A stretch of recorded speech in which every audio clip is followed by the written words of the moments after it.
Save time, money, and energy with this easy-to-lay insulated underfloor heating board. Firstly, measure and calculate the square meterage of underfloor heating boards required. Add 5% extra to allow for wastage and cuts. The second step is to start with a dry fit. Lay the first board closest to the pipe entry or manifold, keeping the return run closest to the wall. If you need to cut the boards, simply use a Stanley knife and straight edge. Work in rows, ensuring channels remain aligned to fill the entire room.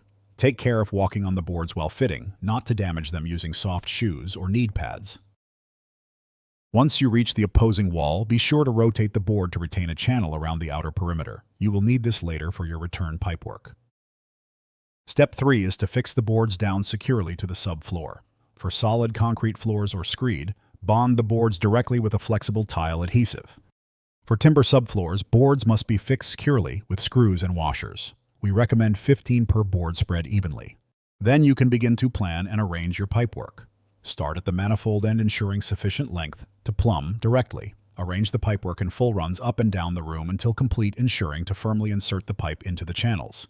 Complete the full return back to the manifold. Pressure test before filling and then conduct a wet test before continuing to the next step.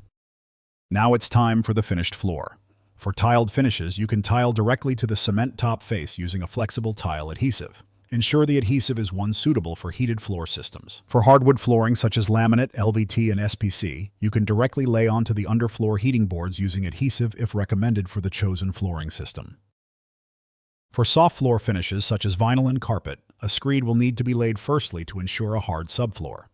Finally, turn on your underfloor heating system and enjoy energy-efficient heating directed into the room.